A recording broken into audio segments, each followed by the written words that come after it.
sepela mwana nzambe te ya Yesu tatole pai nyonso te ya Yesu me mabato na Yesu unana epulusu bayo kampeba pona Yesu Kristo ya Motoba o ponto 6 elembo ya Motoba chama-se tentações e provas. babengi yango masengenya pe mikakatano. No início falamos sobre as provas. Na ebandeli tolobaki na tina na komeka matomi mekano. Depois falamos sobre as tentações. Sima tolekaki na kolobela tina na masengenya. Depois falamos sobre as maldições. Sima elandaki tolobelaki ilakeli mabe. Agora vamos falar sobre as provas e as tentações, provas e tentações. Sikoyo nde tokolobela na tina na mimekano pe masengenya. Tentações e provas. Vamos chamar de tentações e provas. Tokobenga yango masengenya pe mimekano. Maldições e provas não vão juntos. Bila kelimabe na mimekano etambolaka lisangate.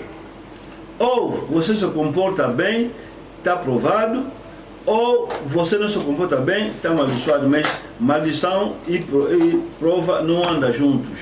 To yo otambolaka malamu kasi omekami.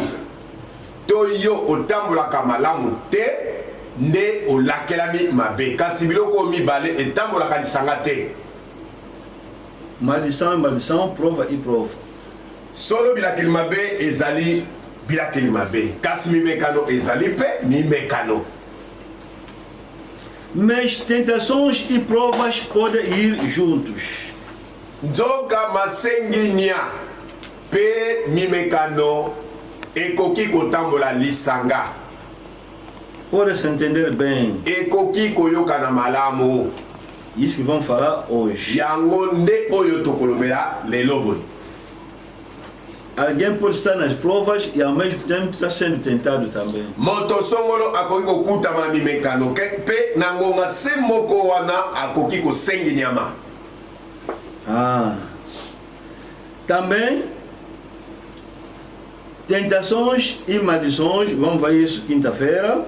Pe masengi nya pe mimekano toko yekola ngo mokola minei. Alguém pode ser tentado e cair nas maldições. Moto songolo akoki kosengi nyama pe kokweya na bilakeli mabe. Agora aqui vamos falar hoje sobre tentações e provas. Pe pola lelo tokolobela ntina na masengi nya pe mimekano. Quinta-feira, tentações e maldições. Ndena mokola minei tokolobela masenginya pe bilakeli mabe. Vamos ler. Tolingi kotanga Tiago 1. Yakobo mokapo na liboso. Tiago 1:12. Eteni nango ya zomi na mibale.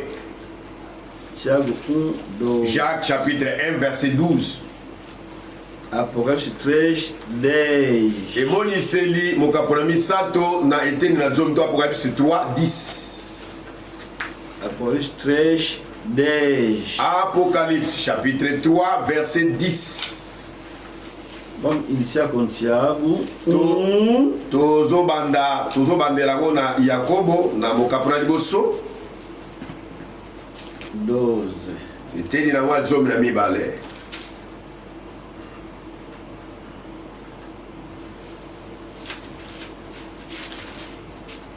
Está escrito assim: Bem-aventurado o homem que suporta com perseverança a aprovação, quer dizer, que prova também, porque depois de ter sido aprovado, receberá a coroa da vida, o qual o Senhor prometeu aos que o amam. Ese mwana moto oyo akoyika kampiko kati na kosengenya manjambe awa esili ye kolonga akozwa motole na bomoi molakaki nkolo epai na bango bakolingaka ye. Vou ver como que o francês escreveu isso. Na kota na lokota ya français soki ekomama nini? Jacques 1,12. Tiago 1,12. Heureux l'homme qui supporte patiemment la tentation. É isso que eu estava a procurar. Bem-aventurado o homem que suporta pacientemente a tentação. Car après être éprouvé, il recevra la couronne de vie que le Seigneur a promise a ceux qui l'aiment. Porque depois dele ter provado, receberá a coroa de vida que o Senhor tinha prometido para aquele que ele ama. Aqui Tiago está a balancear as duas coisas, e tentação e provação. Awa Yakobo azali penda ko tutanisa malobo mibale komekama na masengenya. Isso que vamos falar hoje. Yangonde otokolobela lelo. Por que Tiago está a balancear os dois? Pona nini ete Yakobo azali kokutanisa malobo mibale? Apocalipse 3. Apocalypse mokapra misato. Versículo 10. Eteni na wazomi. Vou ler en français. Parce que tu as gardé la parole de la persévérance en moi, je te garderai aussi à l'heure de la tentation qui va venir sur le monde entier pour éprouver les habitants de la terre. Porque tu conservaste as palavras da paciência e eu te guardarei no momento da tentação, o que está no mundo inteiro para tentar aqueles que estão no mundo. Amém.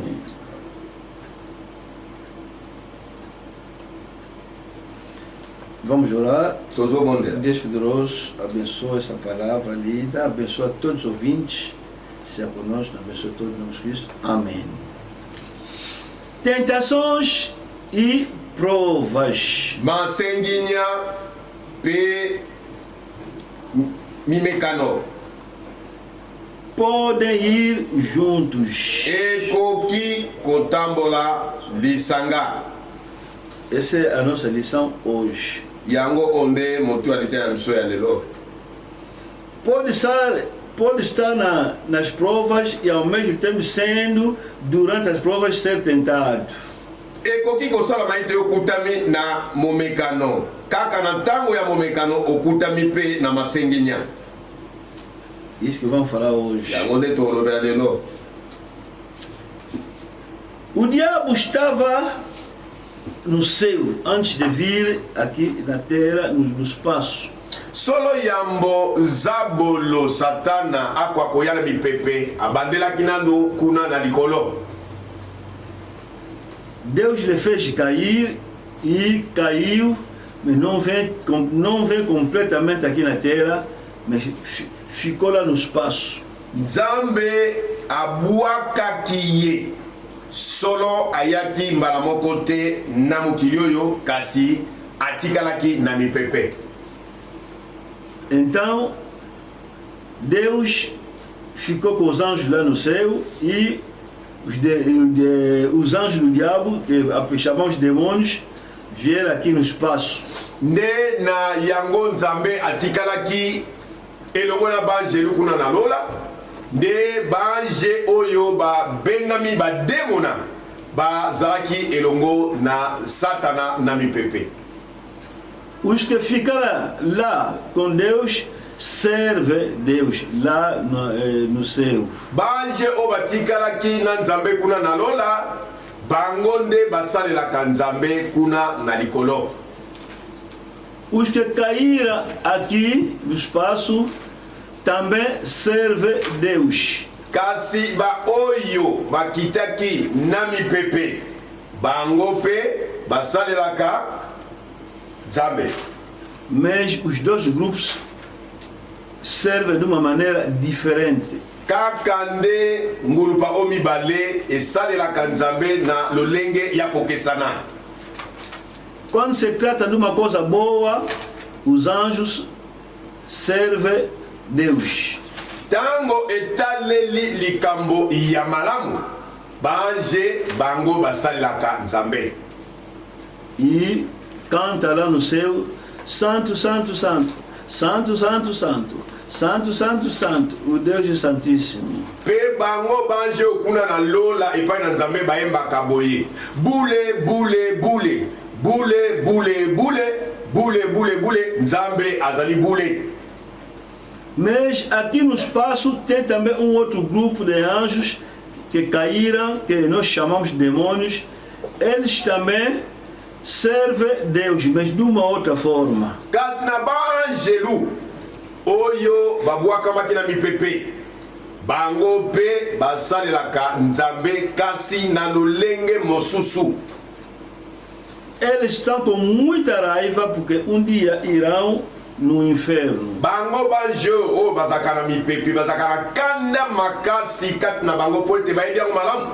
Mokolo moko bako bwakisama na lifelo. Eles estão grandes inimigos de nós humanos aqui na terra. Tem muita raiva que nós iremos um dia no céu e eles não. Banjelu wa mipepe bazalaka na kanda makasi na biso oyo tobengami bato kati na mokili oyo tondimeli Yesu Kristo po ete mokolo moko biso tokokende na lola, kasi bango banjelu wa mipepe bakobwakisama na lifelo. E por isso, quando se trata de bater um filho de Deus aqui na terra, eles são voluntariamente candidatos. Yango na ntango Nzambe azaka na posa ya kobeta mwana na ye akutami na mokili oyo, nde bato basalaka mosala yango kobeta bana na Nzambe ezalaka nde banjelu bazalaka mipepe. Eles são candidatos, primeiros candidatos. Quer dizer, falam-me: Senhor, eu irei. Quer dizer, se for para ir fazer o mal, são candidatos porque está com raiva de nós. Banjelu oya mipepe tango Nzambe aza na posa kobeta bana na mokili oyo, bango nde bazaka bato ya liboso kolakisa mosapi nkolo tinda biso pena tokita kuna tonyokola bango. Então, assim, eles também servem Deus, mas numa forma negativa. Nde na boitolobeli ete banje oyo ya mipepe basalelaka mpe Nzambe kasi nzoka na lolenge ya mabe. E por isso lhes chamamos demônios. Yango nde tobengaka bango bademona. Vamos ter aqui alguns exemplos. Tokotanga awa bayiki ya bandakisa. Vamos citar aqui 3 exemplos. Tokotanga awa bandakisa misato onde o diabo está a servir Deus. epai wapi zabolo asalelaka Nzambe. Vamos ler primeiramente 1 Samuel 16. Tokotanga nano 1 Samuel 16. 1 Samuel 16. Um dos exemplos. Moko ya bandakisa. Vou ler 14 e 15. Na kotanga verset 14 na verset 15. 1 Samuel 16. 1 Samuel chapitre 16. Vou ler 14 e 15. Nazali kotanga 14 na 15. 14 e 15. 14 na 15. Está escrito assim: Kumama boye. Tendo se retirado de Saul o Espírito do Senhor, da parte desse Espírito, um espírito maligno o atormentava. Kasi molimo na Yawe alongwaki na Saulo mpe molimo mabe uta na Yawe atungisaki ye. Escuta bem essa linguagem. Molimo mabe uta na Yawe. Yoka pena malamu elobeli oyo. Espírito maligno veio do Senhor. Vou ler isso em français. L'esprit de l'Éternel se retira de Saoul, qui fut agité par un mauvais esprit venant de l'Éternel. O Espírito do Senhor saiu de Saul, que foi agitado. E espírito maligno vinha do Senhor. Quer dizer, a história que está aqui, o Deus não estava mais contente do Saul naquilo que ele fez. Nzambe azalaki lisusu kosepela te na ntina na Saulo mpona mabe oyo ye azalaki kosala. E aqui está escrito: o espírito do Eterno se retirou dele. Pe awe komama yete molimo na Nzambe elongwaki na Saulo. Então mau espírito entrou para sacudir Saul. Nde molimo mabe eutaki na Nzambe po ete eya konyokola Saulo. Mas está escrito aqui, aqui em francês, un mauvais esprit venant de l'Éternel. Espírito mau vinha do Senhor. Vou continuar a ler. Então os servos de Saul lhe disseram: eis que agora espírito maligno enviado de Deus te atormenta. Baumbu na Saulo balobaki na ye ete tala molimo mabe uta na Nzambe ajali kobebisa yo. Na denominação você não pode entender isso? Na lingomba ya mokili oyo ya babongiseli okosusula makambo te. Espírito mau, molimo ya mabe está enviado de Deus euti na Nzambe. Como assim? Ebandi boni. Ces frères não vão entender. Soko lobi ngona bato mangomba bakosusula yo te.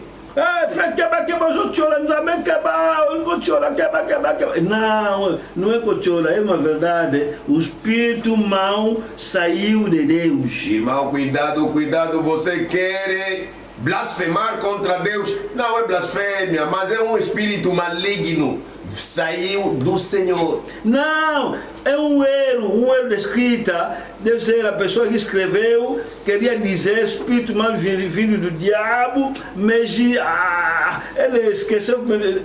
Não é erro. O espírito mal do diabo saiu mesmo de Deus. Te awa tomoni ezali libunga motoyo azalaki kokoma posa na ye alingi kokoma ete molimo mabe kouta na Zabolo te bakoma pena kouta na Nzambe. É Deus que ele mandou, vai. Ezali Nzambe nde mutatineki molimo mabe awa molimo mabe oyo kende kuna nyokola ye. 16. Manda, pois, Senhor nosso, que teus servos que estão em tua presença busquem homem que saiba tocar harpa. E será que quando o espírito maligno da parte do Senhor vier sobre ti, então ele dedilhará e te acheis melhor. Tika ye tenkolo alaka baumbu na ye bajali sikawa liboso na ye ete balukela ye moto na mayele na kobeta njenje bongo soko molimo mabe uta na Nzambe ayeli yo akobeta njenje na loboko na ye mpe okobika. Rei, nós conhecemos uma pessoa que toca viola. Essa pessoa, quando vai vir, esse espírito mal irá se embora. Mokonzi, biso toyebi motomoko abetaka lindanda. Soki pena aye molimo na Nzambe akotelie, soka betelio lindanda yokobika. Aquele espírito mal é vindo de Deus. Molimo ala mabe utaki na Nzambe. 17. Disse Saul a seus servos: buscai-me, pois, homem que saiba tocar bem e trazei-me. 17. Saulo alobaki na basali na ye ete lukela ngai moto oyo ayebi njenje malamu mpe yaka na ye epai na ngai. Então respondeu dos moços e disse: conheço filho de Jessé, o belemita, que sabe tocar, é forte e valente, homem de guerra, sisudo em palavras, de boa aparência, e o Senhor é com ele. 18. Moko na basali alobaki ete tala na moni mwana na Isaí moto na Beteleme oyo ayebi njenje ajali pe moto na mpiko moto na etumba moto na liloba kitoko pe moto malamu Yawe ajali na ye elongo. Saúl enviou mensageiros a Esse, dizendo: envia-me Davi teu filho, o que está com as ovelhas. Tomou, pois, Jessé jumento e o carregou de pão em odre de vinho, cabrito, enviou-os a Saúl por intermédio de Davi seu filho. Boyes 19. Boyes Saulo atindaki bantoma epai na Isaïe. Pia lobaki ete tindela ngai Dawidi mwana na yo oyo ajali na bampate.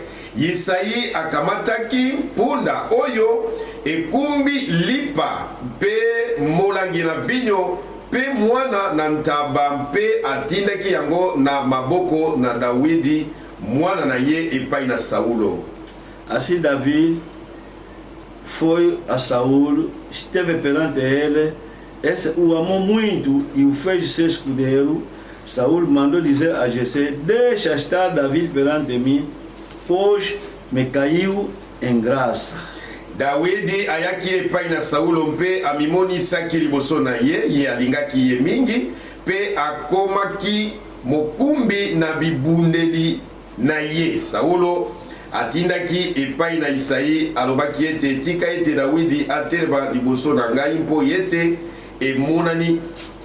amonani malamu na miso na ngai. 23, vamos para no 23. Donc soit na 23. E sucedia que quando o espírito maligno da parte de Deus, sempre está se repetindo, não é, quer dizer, é mesmo verdade.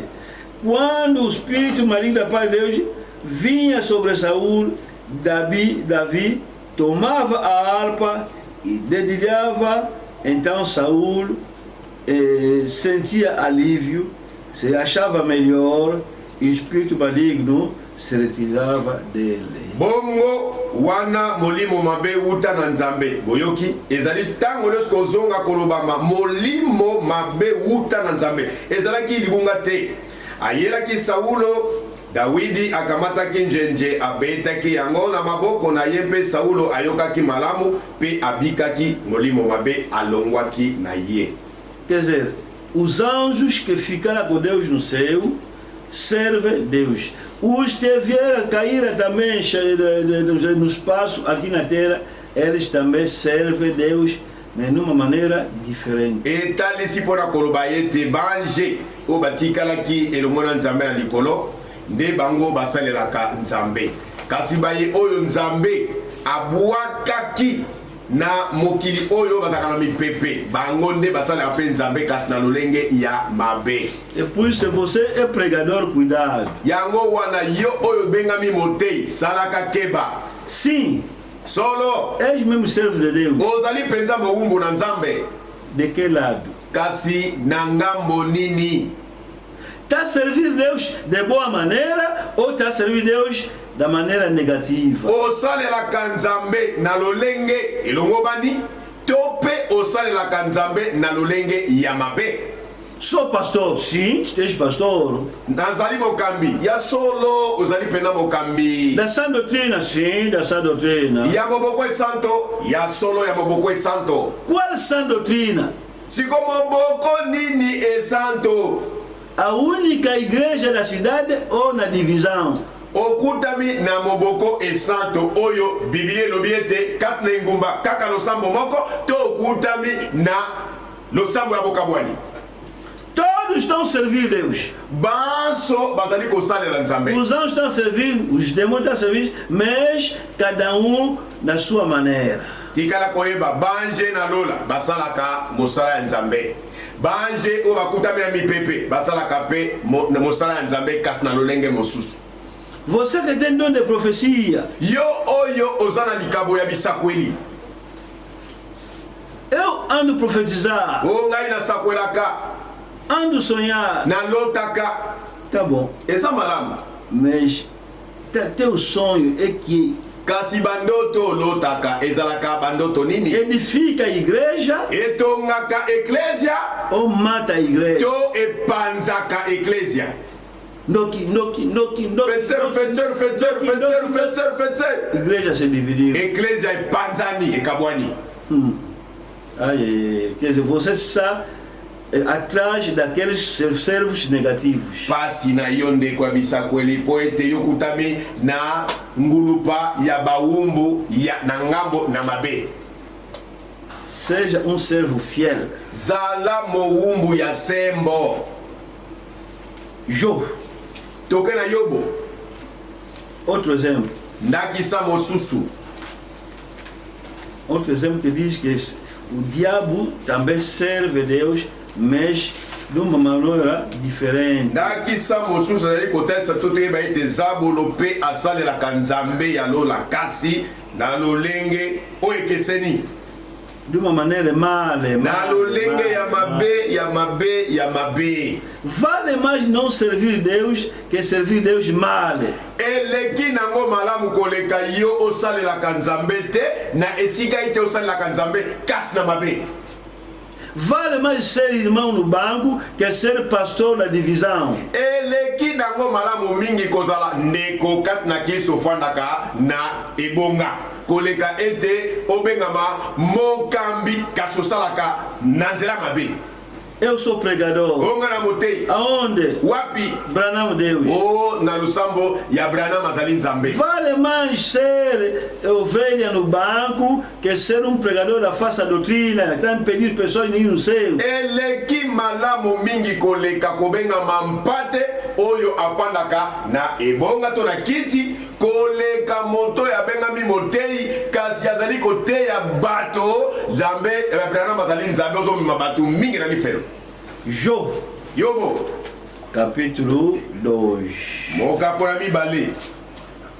Vamos ler aqui no versículo 7. Tozotanga awa na verset 7. Não, vamos iniciar mesmo no... Ah, não, eu fiz confusão. Estou lendo 2. É 1. Ah, ezali mokapona liboso. 1. Yobo chapitre 1, 6. Verset 6. 6 até 12. Verset 6 e na verset 12. Outro exemplo que diz que o diabo serve. Nakisa mosusu tatsa toyeba ete zabolope asale la kanzambe.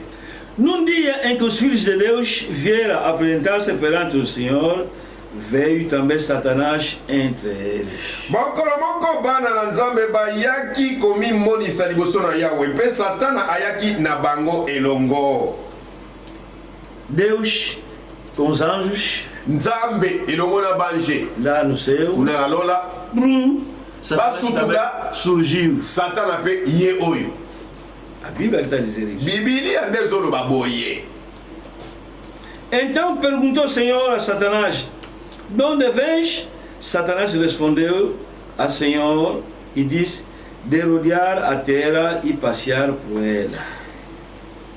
Yahweh alobaki na Satana ete olongwi wapi? Satana ajongiselaki Yahweh alobaki ete longwa na kotambola tambola kati na mokili mpe kokenda epai na epai na yango. Então perguntou o Senhor a Satanás: de onde vens? Não, isso já li. 8. Perguntou ainda o Senhor a Satanás: observaste o meu servo Jó? Porque ninguém há na terra semelhante a ele, homem íntegro e reto, temente a Deus e que se desvia do mal. Yahweh alobaki na Satana ete okandisi na motema na yo likambo na moumbu na ngai yobo po ete mosusu ajali lokola ye kati na mokili te. Moto malamu be pe na sembo oyo akotosaka nzambe pe akoboyaka mabe. Então respondeu Satanás ao Senhor: porventura Jó de balde teme a Deus? Acaso não o cercasse concebe a ele, a sua casa e tudo quanto tem, a obra das suas mãos, abençoaste, os seus bens se multiplicaram na terra, estende porém a mão e toca-lhe em tudo quanto tem, e verás se não blasfêmia contra ti e na tua face. Satana ajongiselaki Yahweh alobaki ete yobo akotosaka nzambe bobele pamba yo otiki lopango kozingela ye te mpo na ndako na ye mpe na biloko na ye nyonso epai na epai. Opambola mosala na maboko na ye mpe bibwele na ye esili kofuluka mingi kati na mokili. Nde tika ye te osembola loboko na yo sasa ipi mpe o mama yonso ijali na ye mpe o akolakela yo mabe na miso na yo. Viens na onde? Outi wapi? Oh, tabarodia. Oh, nazo yenga na ngai. Sondatera. Mokili mobimba. Angola, Congo, Ameriki. Viens meu Sergio. Omoni mo na ngai yo bote? Si elle vit. Namoni ye. Viens né? Omoni ye penza? Intègre, recto. Ye moto be, moto malamu, sembo. C'est-à-dire festejar. Na ba fete ngwe bana olenga na ndako moko ya bande ko na mama mibali ti bango nyoso sambo ba kosila nde ba koloba to sepeli. Você, hein? Deus, olha, deixa só acabar com a riqueza dele, vai ver como vai se tornar contra ti. Zambe, pesa nga tango na boto la ye, bozwi na ye nyoso komona nenga akotelemela yo. Afinal, o diabo tem razão. Nzoka zabo la longi na ye. Irmã, ndeko mwasi, quando tem dinheiro, tango akutamina na misolo, olha, dança na igreja. tala mabino wapi na losambo. Quando já não tem mais, tango ndeko mwasi azasu na misolo te, nem igreja vem mais. ezala losambo akoya lisusu te. Quando tem Deus, mas não tem dinheiro, tango azali na nzambe kasi misolo ezali te, tá triste. akutami mawa. Quando agora vai ter bom dinheiro, tango sika nzambe akosopele su misolo ebele, tá alegre agora. nde ndeko alati susu esengo. Deus, o Satanás conhece a nossa fraqueza. Satana ayebi penza elembo ya bolembo na biso. Ele está fiel a ti porque você lhe desse tudo, a tentar proteger mais. Se eu quero atacar, você me protege. É por isso. Satana ayanoli na nzambe koloba ete o kasi yo nde muto opesa bomengo nyonso pe opesa bomengo apamba te okamata so loboko na osembola likolo na bomengo na po ete obatelaka yango nyonso. 12. Disse o Senhor a Satanás: eis que tudo quanto ele tem está em teu poder, somente contra ele não estenda a mão. E Satanás saiu na presença do Senhor. 12. Yahweh alobaki na Satana ete tala yonso oyo ejali na ye ejali na loboko na yo kasi sembola loboko na yo epai na ye moko te. Boye Satana abimaki na liboso na Yahweh. Quem que l'autorisou? Nani apesa ki Satana ndingisa? Deus. Nzambe. Quando Deus lhe diz que limite, não quero ouvir que morreu, também o diabo obedeceu, não conseguiu matar Jó. Tango Nzambe aibisaki Satana. Satana yokanga malamu. Natieli yo mondelo. Bongo ya Yobo kolongola yango te. Ndekuna Yobo akokaki pe kokufa te. Ele foi. Satana kei. Deus l'autorisou. Nzambe apesi ndingisa. Afinal, Nzoka. Deus não l'autorisou en vão. Nzambe apesaki ndingisa na mpamba te. Gosta muito das provas. Po Nzambe asepelaka mingi na mimekano.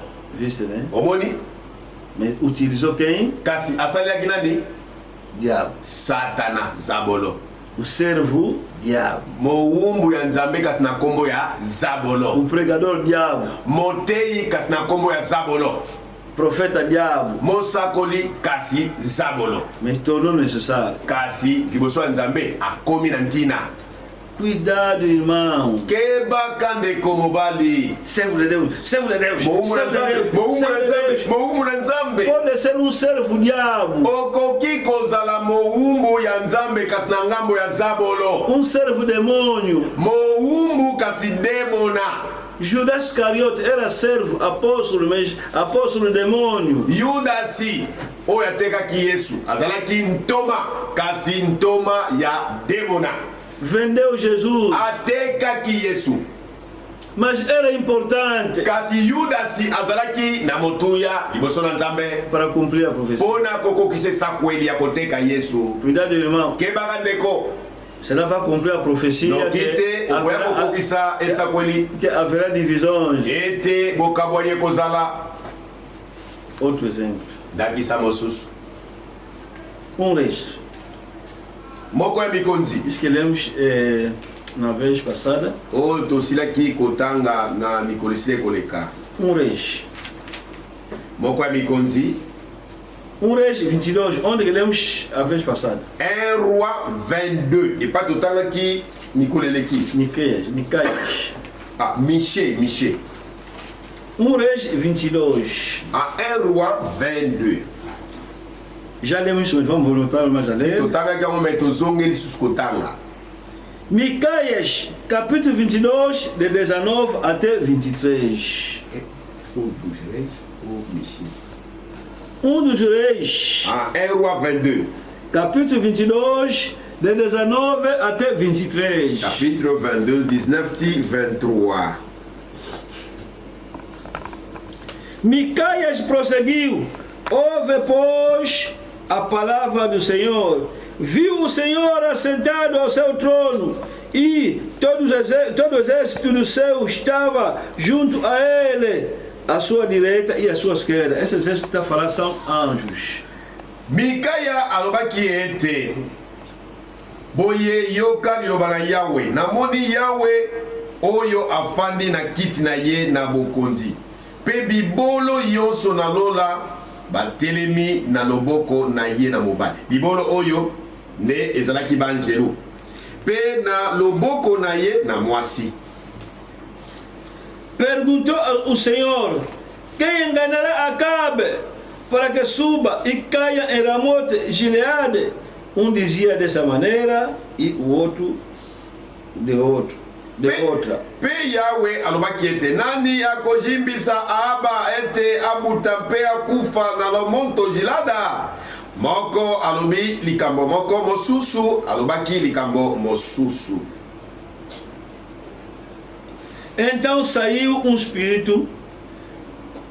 Esse é o espírito agora, é o espírito do diabo, demônio que saiu do espaço, ouviu aquela pergunta: vou se apresentar, candidato, eu que vou fazer esse serviço. Awa ezali molimo mabeto babengi na kombo ya demona.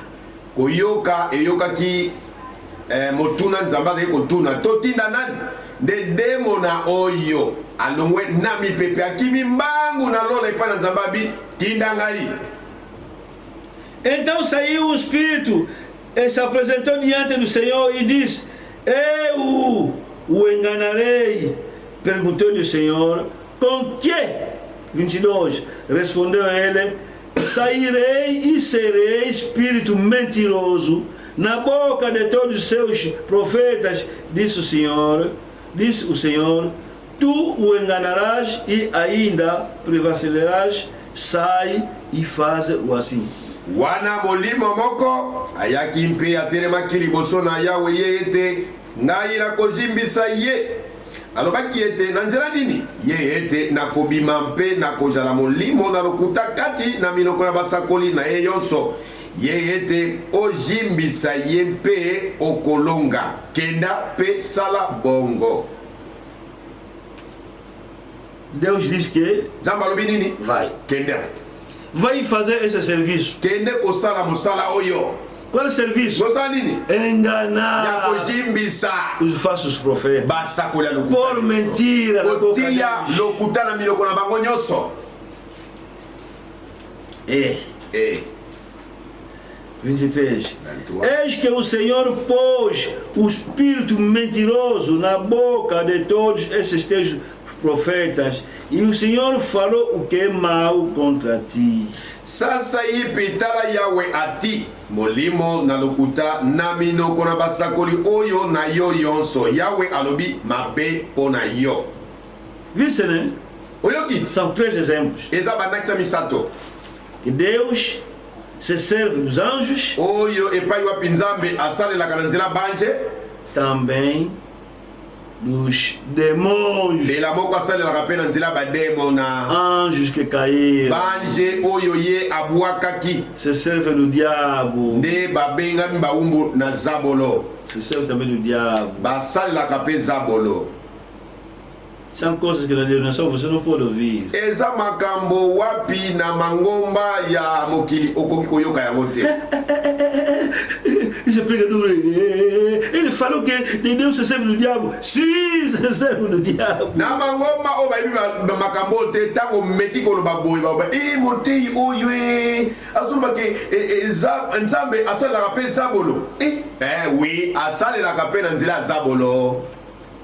São se serve deles, mas nas coisas negativas. Nzambe asalelaka na banje oyo ya mipepepe zabolo na misala oyo ya mabe. É daí que aquele demônio desceu e meteu o espírito de mentira nos falsos profetas.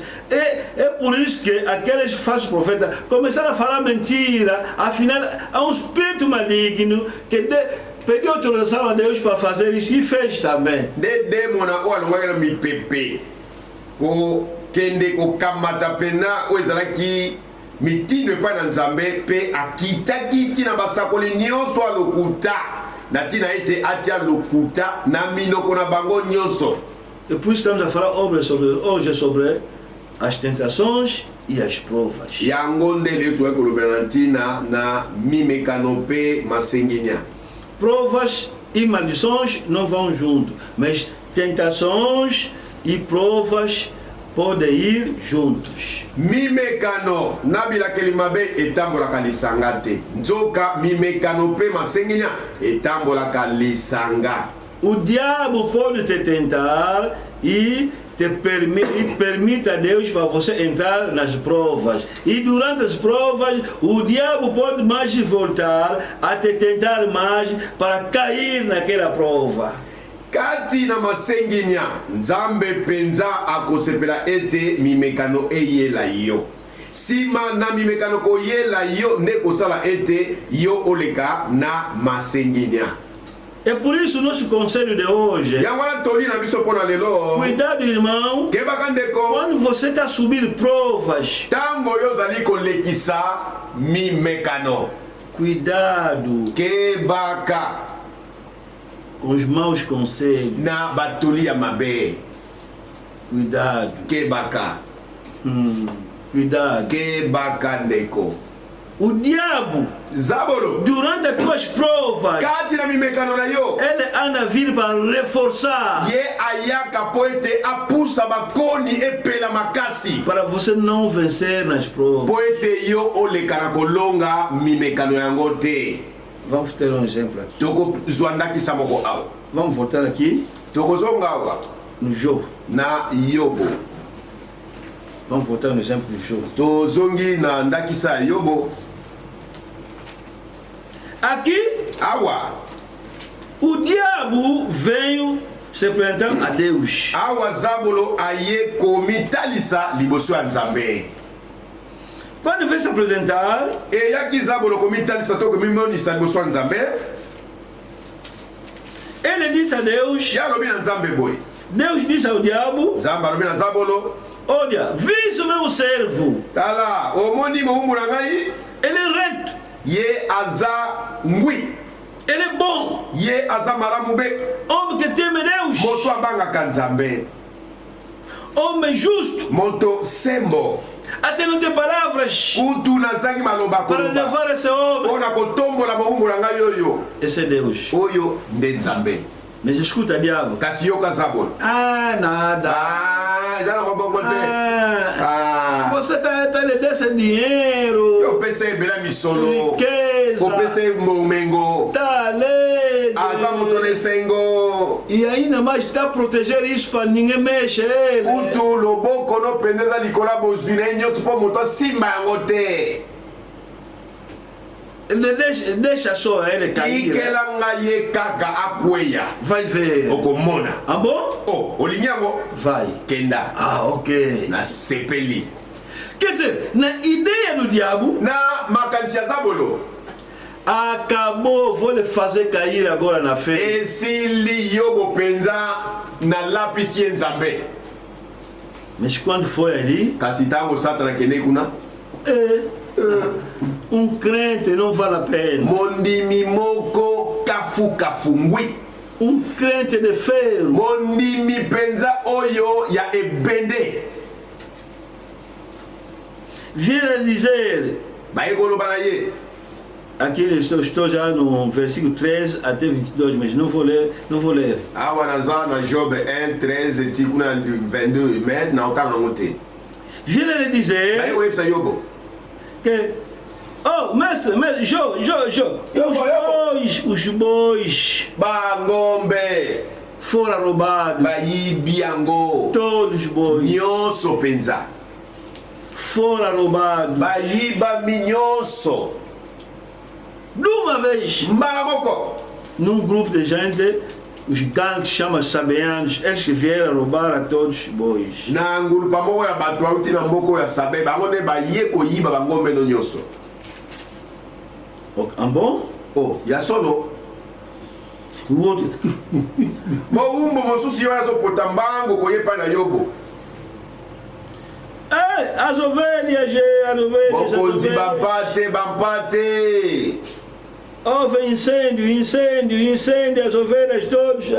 Moto moko penza ebimi epeli penza bameme nyonso baziki. Não sabemos se é esse fogo, se é gás, se é carvão, se é que não temos a entender. Toyebi te moto soko ebimeli na gaz soki mpe moto amelaka makaya tiki mwa biata na ye kuna toyebi te.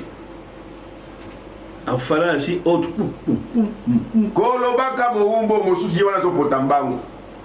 Ei! Os camelos foram roubados. Mokonzi bakamela nyonso bayibami. Até mataram outros meus colegas. Eu vejo se deformar. Mutu babomi baninga nanga mosusu baumbu nga natikali yango na koyebisa yo mokonzi. Outro.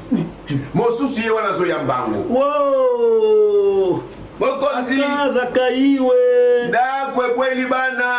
Os teus filhos estavam a festejar. Bana wale kosepela molulu. Morreram todos. Bakufi bango Nem sequer nyonso. um ficou. Ata moko atikali te. Job disse: Yobo alobi eu venho assim, nayaki na mokili bolumbu. não voltarei. Nakozonga pe na putulu bolumbu. Venceu a prova. Alongi mi mekano. Venceu a prova. Yobo alongi mo mekano. Capítulo 2. Chapitre 2. Satanás voltou mais. Satana azongi susu elulu epa na Nzambe. Oh, tá saindo aonde? Oh, Outi wapi? Estou olhando assim. Auti wenga na ngai. Como é? Sikoboni. Ah. Vê o meu servo João, né? Omoni mo na ngai Yobo. Ninguém. Moko te akoka na ye. Toda a terra, não estou vendo aqui. Mokili mo bimba na mona moko te lokola Yobo. Estou já no Job, capítulo 2, versículo 4. Na kutami na Yobo chapitre 2 verset 4. Em casa pode ler de 1 até 3. Na ndako koko tango banda ite na liboso ti na suka nango. Ah, você não é boa saúde. Ah, yo pesa ye nzoto kolongo Não tem nada de mal. azalaka na eloko moko te oyo ekokobangisa ye. Nem tensão, nem febre, nem Tension nada. ekitaka te mataka te fievre kuta yebi yango te. Deixa só, hein? Deixa só ficar doente. Vai ver como vai ser o teu dia. Yikela ngai ye kaka abela komona ndenge akolobela mabe. Ah bom? Oh, ya solo Vai. bokenda Cuidado, hein? kasi keba. Não quero ouvir que morreu. Até cette verso tentar vai ver. Nalingi koyoka kutu te koyoba kufi kuta mbala soko meki okomona. O servo diabo foi mais. Mowumbu na Nzambe eza bolo ye wana kimisu mbangu. Missão. Akei pena bitinda. Missão as provas do jogo. Bitinda yango ezali mimekano ya Yobo. Tá, saúde tá mal. Saúde. Saúde tá mal. Caiu o pregador. Os jogos. Saúde tá mal. Albeti Yobo na nzoto. Nzoto penza ya Yobo eningani. Bokolongo ne bebi kobela na kobela. Versículo 9. Verset 9. Vamos ler isso de novo. Tota ma 9. Job 2, 9. Yobo mukapra mibale. Quando você está subindo provas, cuidado, haverá falsos conselheiros. Tango yo okutami na komekama ndeko salaka ke bapoete bapesi toli ya mabe bakoyela yo. Olha, Tala. a Bíblia diz: Biblia lobi essas coisas foram escritas por causa de nós. makambo maye makomama pona lisungi na biso. Vamos ler isso. Tozotanga yango. Essas coisas que você anda a ver aqui foram escritas por causa de nós. Makambo maye ototanga na Biblia ekomama pona ntina na biso. Por causa de nós. Pona biso. Estamos a existir nesse tempo. Oyo tozali kobika na eleko oyo. Para tomar conhecimento Po tozwela yango boyebi e tomar sabedoria. pe tokamata mayele. 1 Coríntios 10. 1 Corinthiens 10. Vou ler. Naotanga.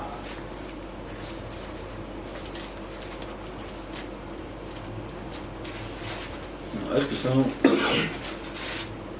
Essas coisas são por causa de nós. Makambo makomama pona ntina na biso.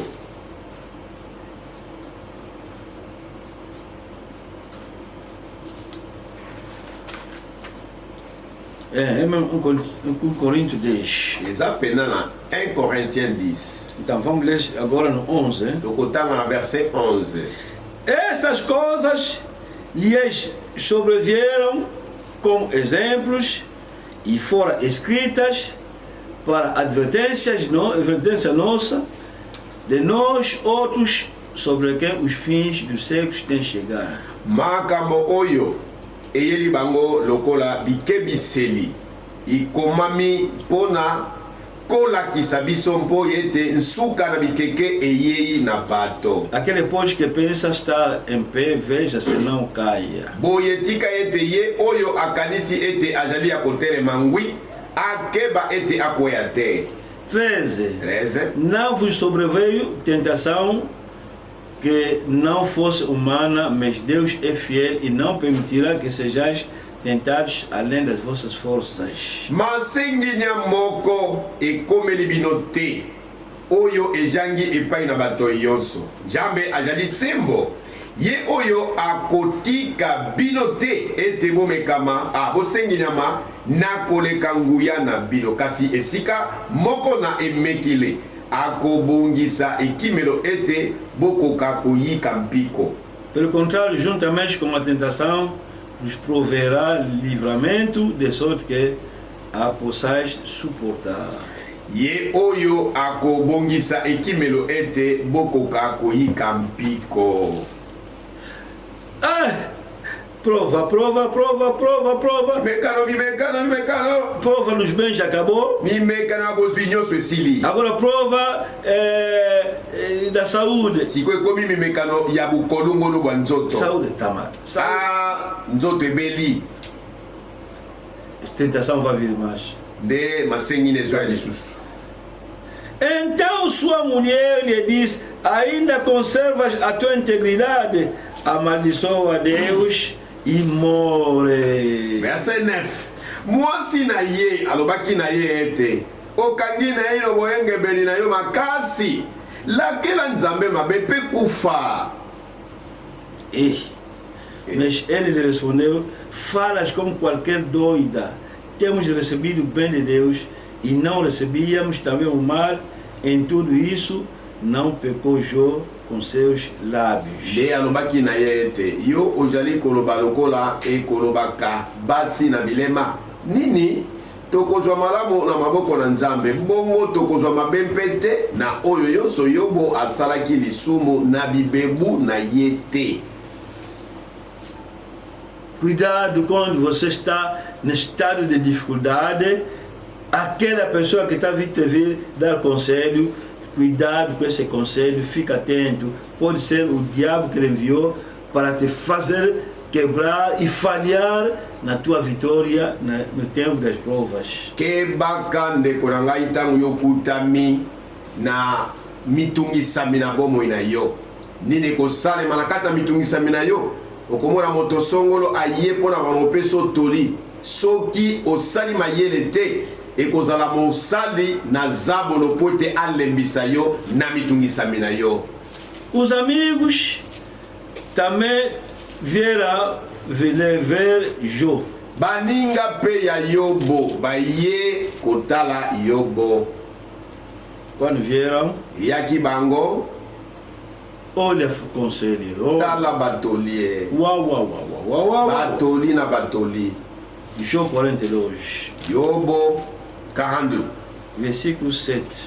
verset 7. Tendo o Senhor falado essas palavras a Jó, o Senhor disse também a Elifaz, o Temanita: amanhã irá se acender contra ti e contra teus dois amigos, porque não dissestes de mim o que era reto, como o meu servo Jó. Sima wana Yahweh asili koloba maloba oyo epai na Yobo. Yahweh alobaki na Elifaja motemani ete kanda na ngai epeleli yo mpe baninga mibale na yo, jambe bolobi likambo na sembo mpo na ngai te lokola mowumbu na ngai Yobo alobi. Quando você está no tempo das provas, Tango yokutami na ngonga ya mimekano, haverá conselheiros, maus conselheiros, enviados do diabo. ekozala na bapesi toli ya mabe oyo bakotinda makouta na zabolo. Você caiu, né? Yokweye Se o negócio não estava andando bem, ti mombongo na ngezo tamla sumala mute. estava trabalhando com quem? Obana kosala nani? Com Sofia. Sofia. Oh. É ele que tem com meu dinheiro. Sofia zaka muyibi Você yende burra, mtayibi yo você- zoba penza. Ela! Sofia kaka. Não me saúda mais aquela Kopesa pessoa. kesu mote É tua ti. inimiga. Ye pene monguna na yo. Você também tem Yo razão. pensa ya solo za na raison não na tem levar na comprendre. minha casa. Na limisi komone na ndako na ngai te. Ah, começa a falhar nas provas. Ah, wana okomi kokweya kati na mimekano. O diabo está te tentando. Zabolo aza pena kosengi nyama na yo. O diabo sabe que você está endifulado. Tem que reforçar a tentação. Zabolo ayebi tokutami na mikakatano. Nini akosala? Akoya pena kopusa bakoni po moto epela malamu. Tem que reforçar Esengela pusa bakoni moto ekufa te. essa tentação. Nde masengi nyama Manda leta essa aqui, kati. ele fala isso. Akolobelo mabe ya Manda essa wana. aqui, ele fala também. Akolobelo mabe ya wana lobele pe mabe kutu. Fica se atrapalhando. O mikoti na mobulu. Tinha força no início Ne bandeli ya bomekano zaki na makasi. para aguentar as provas, Pona kolonga ngo. para vencer as provações. Pona kolonga mimekano. Vieram te enfraquecer. Nde zabola tindelo bato bai kolembisa ye. É? Ah, tem razão mesmo. Namoni penda na comprendre, oza na raison. Não. Siko na comprendre. É... Ah, tá daquele. Ai, nde ozali kokweya. E tua queda já. Yango nde pena bikweli na yo. Há pessoas que caem nas provas por causa dos enviados do diabo. Eza na bato oyo bakweyaka na mimekano na bango mpo na ntina na batindami to bantoma ya zabolo. Essa doença, Job, que você tem essa doença aqui, você está pensando que Yobo, é? omoni komela no oyo yokanisi eza nini? Pensa que é normal esse? Omoni oyo maladi yango eza normal. Olha, conheço alguém no BIM, hein? Tá. Como sou lá. Nayebi tata moko wana bima asalisaka yango tokeka kuna Não fala no pastor, não fala. kasi koyebisa mokambi te Essa é a mensagem, não gosta dessa. mpo bato ya message balingaka batata wana te. Irmã foi no BIM, afinal. ndeko ake pena na eglise ya bima. É tua tia que te faz isso. Mostra a mensagem, você não tem essa dor. É tua tia. ndeko mwasi eza tata mwasi to moto asalaka boye bino na sango bayebisa bino makambo te me biso toyebisi yo tata mwasi na yo. Essa tia. Começa ele a falar no telefone. alo tata mwasi kino epai na ngai te Caísse na tentação. okwei na mimekano.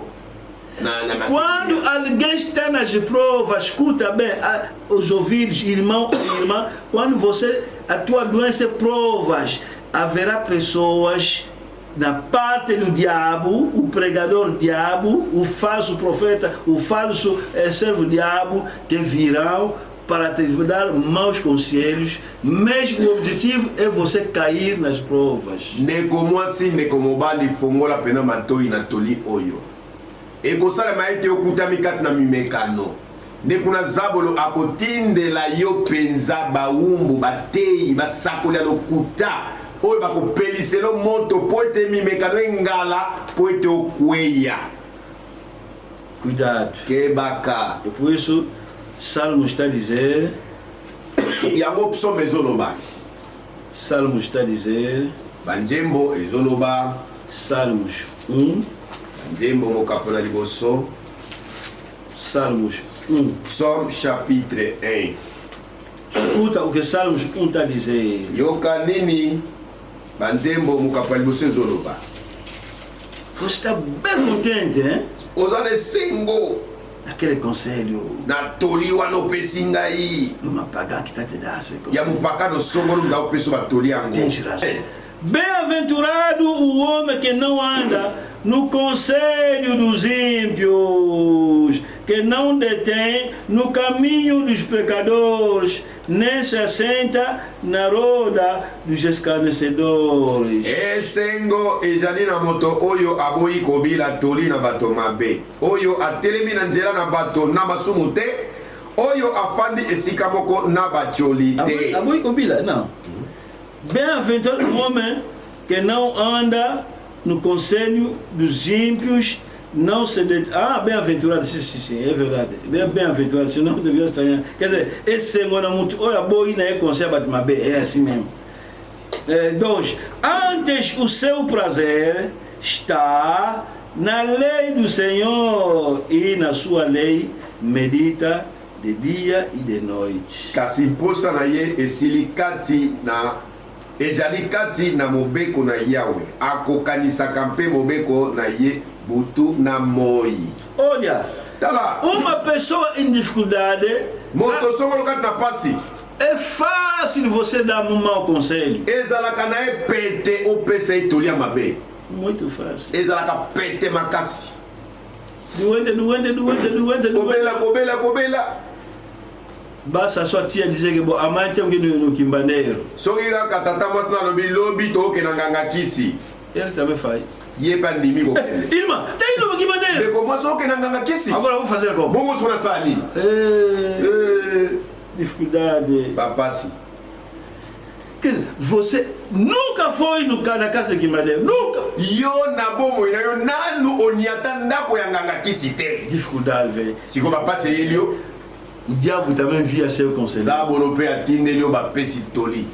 Nas provas há muitas tentações que vêm Na mimekano ezala masenginya mingi yaka. para reforçar você cair nas provas. Po ete peliselo na bakoni, po ete olemba. Nas provas você pode fazer uma coisa que você nunca fez. Na mimekano okokiko sala eloko songolo o na bomo eloko sala te. Por causa de uma tentação do diabo. Pona kaka masenginya ya zabolo. Nunca pisaste Otikala koniata te. casa de um quimbandeiro. Ndako ya mama ndona. Mas quando as provas vêm, Kasi tango mimekano yelio. o diabo vai te mandar alguém. Zabolo akotinda yo epai na moto. Vamos só no fulano, vamos só no fulano. Toika na songolo pakala. Aqui mesmo. Awa ka pembeni ao. Aqui mesmo. Ah, Não fala nos irmãos. Eles ouvirem. Oh, mensagem. Oh, bino pe bato sango. A noite foi, rapaz. Yo pe na butu na molilo ke malembe. Te deram feitiço. Basi misio moa bakisi songolo. Quando os irmãos vão se perceber, Tango bandeko kat na Cristo bakoyoka ngo. não é minha culpa, eu orei Deus. Começa a falar mal de Deus, cuidado. Yoka ya no na yote za foot na ngatinga na sambeli nzambe yo ina ngaite. O komo no blanza mabebo ye kebaka. Cuidado. Kebaka.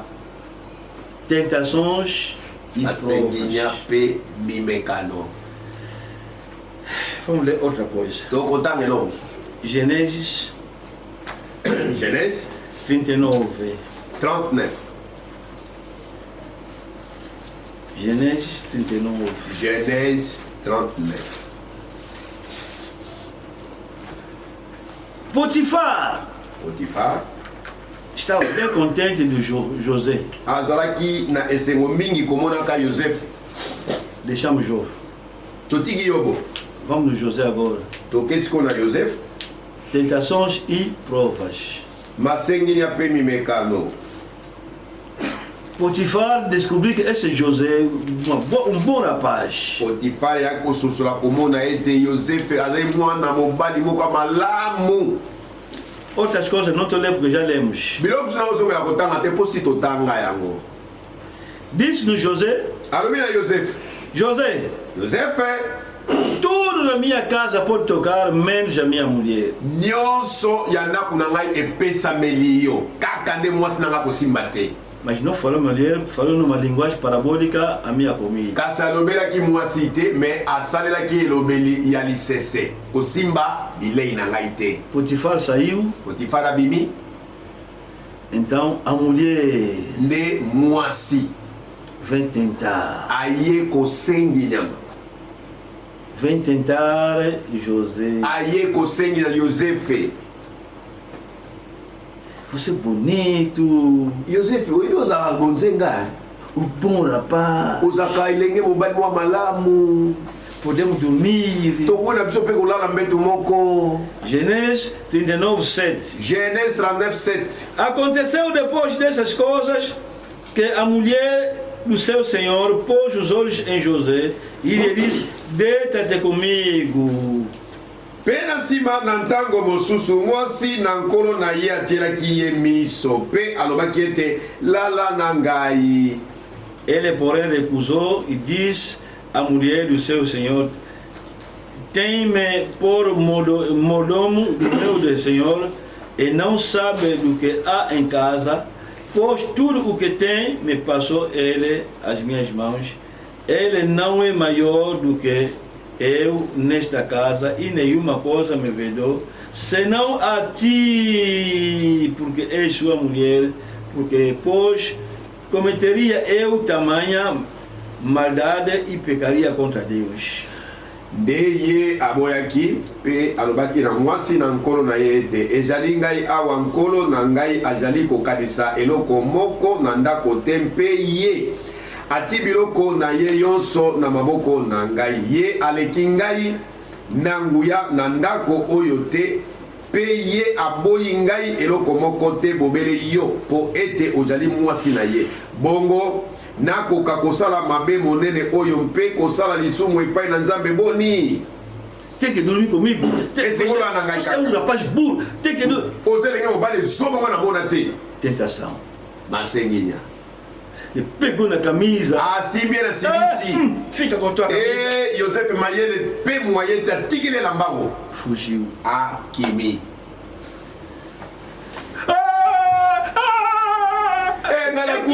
Nakufie na sambwe nini? Olha a camisa do José, olha. Dala sibisi ya Yozefu etika na maboko na ngai. Queria dormir comigo. Alingaki penda viole ngai. Fugiu. Akimi. Bokanga ye. Tá onde esse Azawa. Potifar veio. Potifar ye wana mokonzi O aye. que se passa? Nini ezolekawa? O teu homem que metesse aqui queria dormir com a tua mulher. Moto oyo yo tiaki alwa mowumbu alingaki a viole mwasi na yo. José! Yozefu.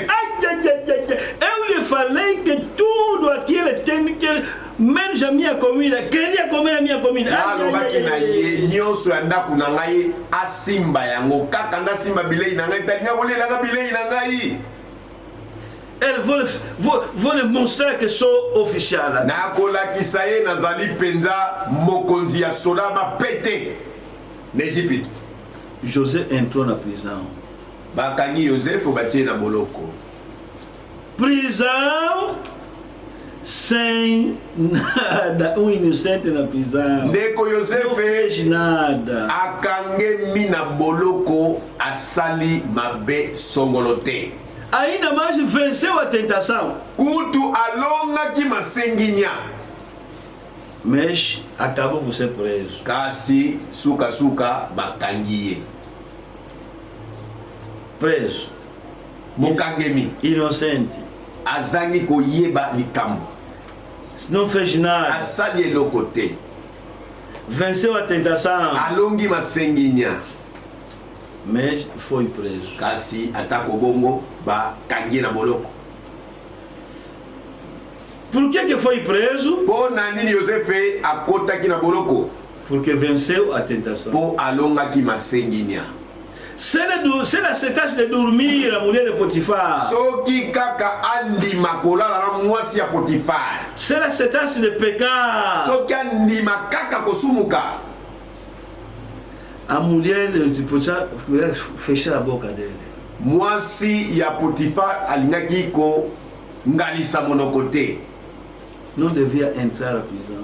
Yosefe akoki mpe kokota na boloko te, Mas venceu, kasi alongi lhe custou caro.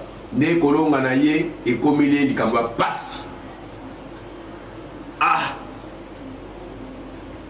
Quer dizer, se ele entrasse na se ele pecasse, isso não devia lhe vir agora. Venceu a tentação, mas entrou nas provas. Soki Yosefe asumukaka na ye, alingaki kokota na boloko te, kasi kolonga na ye yango ememiseli ye boloko. Olha, irmão, Tala ndeko, você pode fazer uma boa coisa a Deus okoki kosala eloko malamu epai na Nzambe, e logo entra na prisão. pe sasa yipi okangami na boloko. Prova também iniciou. Mimekano na yo pe bandeli wana. Olha, você pode construir a igreja de Deus, acabasse de construir início da tua prova também. Okoki penza yo moko kotongela Nzambe eklesia na ye, pe kaka ndeko silisi kotonga eklesia tina suka nde mbala moko mimekano na yo pe bandi wana. Eu dei dízimo, dei oferta, fiz isso, mas me roubaram. Isso acontece também. Na pesi moko na zomu, na pesi makambo na nga nasali kutu likambo na wana kuna mba moko mbongo na nga nyonso atikeli yango bayibi nga nyonso. Esala makapenza bongo. Olha, você tem que saber isso. Esengalo yeba likambo yo. Logo depois de pagar dízimo e oferta, liquidasse todas as dívidas que tinha, fizesse isso, comprasse sequer material para coronavírus para a igreja. Logo depois de acabar, pode acontecer o diabo te manda um gatuno, te rouba tudo. Tá lá. Okoki na yo pena kofuta moko na zomi pe makabo malamu. Baniongo nyonso ya moko na zomo ozalaki nango oregle nyonso futi nyonso. Na tira pena bokono yo eyoto pe epidemie ya coronavirus. Yo osombele eklesia appareil moko songolo pe ya cher. Mais suka misolo tika nango zabolo. Ye moko atindelo pena ba miyibi ba yibo misolo nyonso pe otikali pamba. E entrar sabage nas provas. Pe obandi mbamoko mimekano na yo. Neko kanga munoko. Não fala mal a Deus. Boloba mabe liboso Nzambe te. Deus sabe. Nzambe ayebi. Que venceste na Et tolongaki masenginya. Ele depois vai te levantar. Yende moko sima kotelemisa yo. Não temos tempo. Toza na tango te.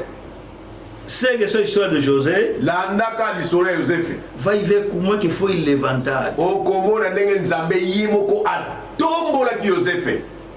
Tornou quem? Akomaki nani yo? Adjunto do rei. Deuxième personnalité na kati ya Egypte. Lá mesmo na prisão. Kaka kuna na kata boloko. Lá mesmo Na na kati ya boloko. Lá mesmo na prisão. Na kati pena boloko.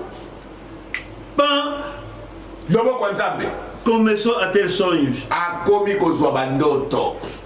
Você? Yo Você acha que é? Ou Coloque sonha- nini? Você acha que é. Bom, esse sonho significa quando você vai retornar aí no rei, você vai te matar, você vai continuar o trabalho. yo loti nini? Isso é cumprido. Naloti boye. Tala bokozongela mosala epa mokonzi. Mais ye kuna akokoba kosala mokonzi. Mais yo bakoboma yo. Nini? Ekokisami mpe ndenge alobaki. Foi tentado, Amekamaki. venceu, entrou nas provas, depois Deus lhe levantou. Asenginyamaki alongaki masenginya. Nde mimekano yelaki alongaki yango penza. Quando o rei disse, sonhei, o outro disse, rei, eu quando estava na prisão, uma pessoa, eu sonhei, mas ele me explicou, quem é José, ele me manda vir aqui. Tala, ngana mokonzi bino na loti boye. Bambula sambo ya nzalana bomengo banyama boye. Mokonzi eza na mwana moko ya Israeli tangu nazaki na boloko. Ye na lotaki bandoto pe alimbolelaki ndenge alobaki ndenge salemaki. Mokonzi azali to kobenga ye. Quando vem, explicou, afinal era uma boa ocasião para levantar José. Adjunto do rei. Deuxième personnalité après Pharaon. Agora a mulher depois começa a ver, esse jovem tornou chefe. Dès qu'on a moi si à Potiphar, habité, mutana conseiller makambo akobi. A commis chef mi balé après Pharaon. Nous vamos perseguir. Boya kotianga na boloko te. Potiphar. Officiel mais ça qui tourne adjunto de Potiphar habité. Ngaku na samu kontra basoda ibela bapete mais o elekinga depois das provas sima ya mimekano Deus levanta a pessoa. Nzambe atombolaka moto. Mas assim não fala muito. Koloba ebelete. Não fala muito. Koloba no ebele. Esse Deus também não entende mesmo. Nzambe pena na compreensão. Dadismo. Agora entreguei tudo. Agora o gatuno está me roubando mais. Fica, a Bíblia diz, fica alegre.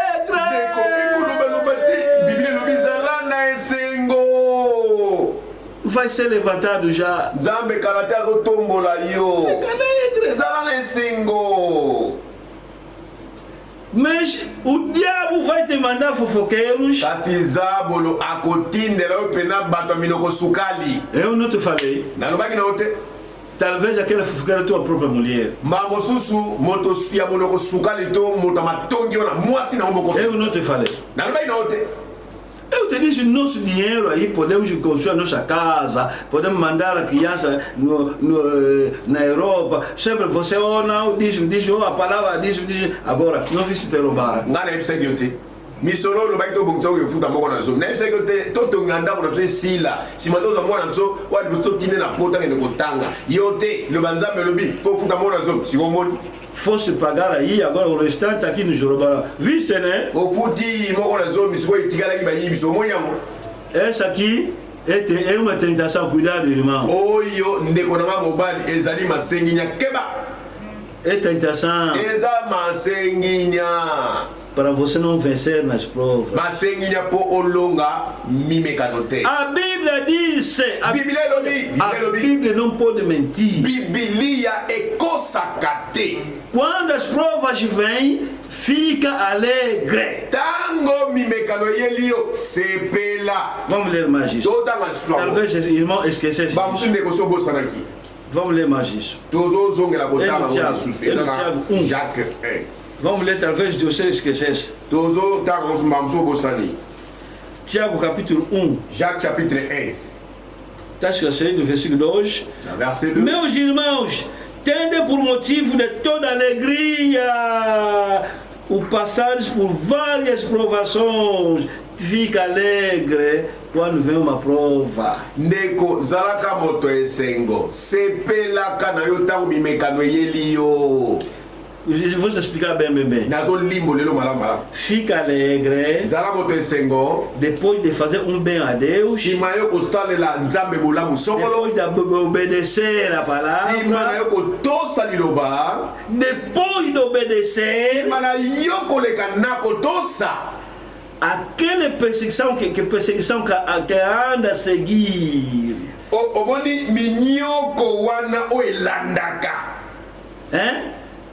É provas. Ezali mimekano. É para o bem teu bem. Ezala capona bola. Aguenta só. Você aguenta só. Tingama kaka. Não murmura só. Koyiba imate. Tingama. E vai vir no fim, vão te levantar. Pe na sua mona lobo kanzambe ekotombola yo. Lê só a história de Job. Tanga kaka lisura yobo. quando vem a tentação, Tango masengenyo primeiramente estava a servir de Deus. Elo waliboso aze kosala Servir Nzambe. Deus. Kosala Servir Nzambe. Deus. Kosala Servir Nzambe. Deus. Kosala Nzambe. Pá, as provas vêm. Maboko mimekano ye. Lá nas provas, Na casa a mimekano. mulher está a fofocar, os amigos estão a Baningane kotonga, fofocar. kotonga, kolobele mabe. Ele não caiu. Ye akwea kite. Quando Deus viu que não caiu, Nzambe kotala boyoba kweite. nas provas e nas tentações, Nami mekanope na masenginya. ele lhe rendeu tudo que ele tinha, o duplo, e lhe deu mais outros filhos e outras filhas. Até a Bíblia está dizendo que são mais bonitas. Nekuna Nzambe asopelaki Yobo. Bomengo mibale nyonso azalaki nango ezala bana kutu biblie elobi ete bana oya kobota mbala mibale wana ezalaki bana baso balekaki kitoko na mabele nyonso wana. Parce que eu não entendi. Logo que Deus diz para me roubar, deixa, fica alegre. Okami ngai ya sosoli malamu te sima ngai kaka kofuta moko na zomba mo misolo ngai tikali bayibi sepela na yo. Deus vai te levantar já. Nzambe kalate alingi kotombola yo. Mas o que anda a te estragar é que, irmão, Kasi mino ebebisaka yo ndeko mobali ndeko mwasi. quando você fez uma boa coisa, Tango yo salili Nzambe loko malamu a palavra, otosi liloba. quando o mal vem, Tango mabe yeli yo o diabo começa a te ensinar. Zabolo akoko koma kolakisa yo. Viste o teu Deus? Omoni Nzambe okumisaka. Viste? Omoni Nzambe obetela tona. Quando vos enganar que quando você paga dízimo, oferta, vai, agora está onde essa benção? Está onde? Tá? Bakosaka bino nde baloba bino soki opesi moko na zomi ofuta yango mpena na esengo nyonso mpe makambo nyonso okomona mapamboli loboko ya Nzambe wapi yango sikoyo. Ainda mais te roubaram. Aku tomoni osambwe bayibi yo lisusu. Você também ficou aborrecido. Yo mpe koyokaka bongo olembi. Falhaste o restante que. Okwei na yo liboso ya nyonso Nzambe alingaki kosopela yo. Deus é assim. Nzambe azalaka boye. Quando, você não anda vindo na escola? Yo oyaka na kelasi te letelo te. Não anda vendo na escola? Omonaka te na kelasi. Você pode comprar uma viatura numa tua filha que não aprovou na escola. Yo okoki kosombela mwana na yo motuka songolo oyo mati kelasi te oyo azwi te. Não aprovou. Azwi te. Você vai dar alguma coisa como? Yo okosombele motuka sika ndenge nini? Com que base? Na likambo nini? Même se fizesse, a gente vai te tratar de maluco. Soko meki kosala ngo bato nyonso bakomona mpe bakoyeba likambo wana balobalo motu ezosala malamu te. Eu comprei viatura para minha filha. Nasombeli mwana nga mwasi motuka. Que estava na universidade, na graduação, estava fazendo licenciatura. Azalaki na université wana préparer graduat licence. Ah bon? Oh, ya solo. Aprovou? Oh, mwana mwa mati azwi. Não aprovou nada. Te azwi ne graduat yango te, licence azwi yango te. Oh, você também visite também. Eu até pensei que aprovar viatura não azwi graduat, azwi licence yango sombeli motuka nzoka. Oh, você também. Esse tipo de vizinho. Assim, por isso, esse tipo de pessoa nunca vai aprovar, porque aprovar como não você da viatura, é isso. Quer dizer, não vão te ver de burro. Yango mwana utu amitungisi na ete atanga mingi kwa elia yo pese motuka. Batu bakozolo azoba. Ah, nesse tempo está aí. Ah, tango na biso ekei. Bom, vamos falar rapidamente do Daniel também. Na lombango toloba mpe na tina Daniel. Même se não se ler, você conhece a história. Ata totangi te yo yebi lisolo yango. Daniel em Babilônia. Daniel na Babilone. Daniel foi invejado dos amigos. Ba kotelaki likunya na baninga. Vamos lhe apanhar. Tokokanga ye kaka. Daniel e seus amigos vão lhes apanhar. Daniel na baninga de wana tokanga bango. Vamos ler rapidamente Daniel 3:3. Totanga na lombango Daniel 3:3. Daniel 3:3. Daniel 3:3. Então se ajuntaram os sátrapa, os prefeitos, os governadores, os juízes, os tesoureiros, os magistrados, os conselheiros, todos os oficiais das províncias para a consagração da imagem que o rei Nabucodonosor tinha levantado, está em pé diante da imagem que Nabucodonosor tinha levantado. Bongo bikonzi mpe bakapitaine mpe mikolo na mokili mpe bapesi na toli mpe babateli na mosolo mpe basambisi mpe bakapita mpe bato na lokumu yonso na ndambo yonso bayanganaki mpo na kobulisa na elilingi oyo etelemisaki mokonzi Nabukodonozoro mpe batelemisaki liboso na elilingi oyo etelemisaki Nabukodonozala. 6. Qualquer que não se prostrar, não adorar, será no mesmo instante lançado na fornalha de fogo ardente. Mpe soko nani akokweya mpe akosambela te akobwakama na ntango yango penza na kati na libulu na moto na kongala. Eles fofocaram no chefe, vão fazer estátua, tua estátua aqui, quando vão lançar o som, todo mundo tem que se ajoelhar. Quem não se ajoelhar tem que ir no fogo. Bato yo penza bakene kongalisa epa mokonzi koloba ete mokonzi esengeli tosalelo pena ikeko. Oyo nyoto akogumbamela mpe kosambela yango te akokufa. Tentação é essa. Yango ne babengi masenginya. Se você se prostrar naquela estátua, pecaste. Soko gumba meli ekeko wana osumuki liboso ya Nzambe. Se não fazer isso, vão te matar. Soko boyi pe ko gumba melango bango bakoboma yo. Essa gente sabia que nunca Daniel, Meshach, Abednego vão se ajoelhar perante a estátua, porque no país dele é proibido, nunca vão aceitar isso. Banguna oya Daniel, pe Shadraka, Abednego na Meshach baiba ki ongo malamu. Ete batoyo bakoki kotika la kogumba mela ekeko te pona mboka na bango ezali likambo pena ya mabe na miso ya Nzambe. Fizeram isso de propósito. Basala ki ona nko. Tinha inveja de Daniel. Po bazaki na zuwa ya Daniel. E quando lançaram, todo mundo se baixou. Tango babetaki kelelo pena ba ekelo yula mi batonde so bagumba mi. Daniel, Sadraque, Meshach, Abednego, nós não. Balobaki biso etali biso te. Se vão matar, soki boboma. Grande tentação, hein? Você já sabe que agora, se não se ajoelhar, vão morrer. Bino pena boza conscient. Ndenge to boyi ko gumba meleke ko tozo kufa na biso. C'est bon, vamos morrer. Babi boto ndimaka to kufa. Depois foram lhes queixar. Rei, olha, aqui o teu homem Daniel, que você gosta do teu braço direito aí, com seus amigos, não quer se ajoelhar. Mokonzi, moto tela kamotema penza oza mupanzi na yo. Aboy ko gumba meleke ko na yo.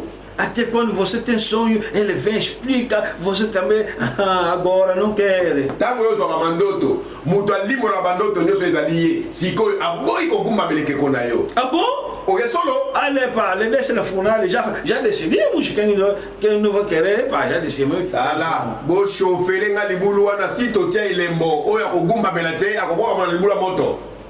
Fora lá. Akekuna. Meteram Sadraque, Meshach, Abednego. Bakamati Meshach, Sadraque, Abednego. Mas homem não morre. Kufa, bakufa kate. Kufa, bakufa kate. Grande fogo, até os que vieram de lançar, eles próprios morreram. Wana penza ebele a moto kongala. Bato ya ko bwaka bana libulu a moto bango mo pena bazika. Quando Nabucodonosor foi, tango mokonzi ake wana Meshach, Abednego, do vosso Deus como? Estamos aqui vivos. Mas estou vendo uma pessoa aí, uma quarta pessoa, quem é esse? Deus veio lhes visitar. Isso aí. Se eles caíssem na tentação, não podia passar nas provas e não podia vencer. Vencer naquela tentação, ou morre ou joelha o rei.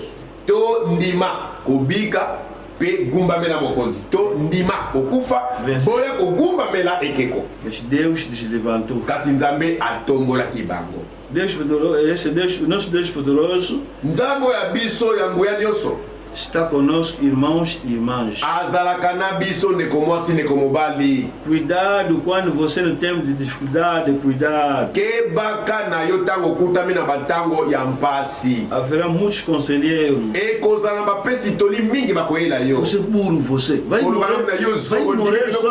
Kaka pamba boye. Seu joelho é show. Kumbama kaka. Os irmãos não vão fazer nada. Bongo bandeko ata bamoni wa Você é osala. burro. Ezali kama sof kipeti. Yo za sobe. No momento das provas, há conselheiros. Na ntango ya mimekano tala bapesi toli ebele. Falsos conselheiros. Ebele bapesi toli ya mabekutu. Então é um irmão da igreja, mas ele manda presos para ele. O que é que faz? Tala azala Tem frente como na yo dinheiro. ya liloba. Você vai deixar assim. Kangisa ye osala nini? Ali yo pena misoro bofele. Há sempre conselheiros. Ezalaka tango bapesi toli ya mabe. Há conselheiros Ezala bapesi nos toli tempos difíceis. oyo bayaka na ntango ya mpasi. Há tentações nos tempos difíceis. Ezala masengini yaka na ntango ya pasi. Quando você está em tempo difícil, Tango kuta na ntango ya pasi. esses conselheiros Memelaka batu masenginya. para te fazer cair, Po bapeiselo moto kweya. para você não vencer. Ona olonga te na O diabo sabe que se você vencer na prova, vai te levantar mais. Sabe? Dabolo yebi yango soka olongi na bimekano nzamba ko television lisusu. Então tem que haver pessoa para vir fofocar. Siko fala tindelo bat bapeiselo su moto. Fofocar. Batonga tonga yo. Fofocar. E quando você aceita, Kasi so ndimika okwe. que Deus te abençoe. Nzamba pambola bino.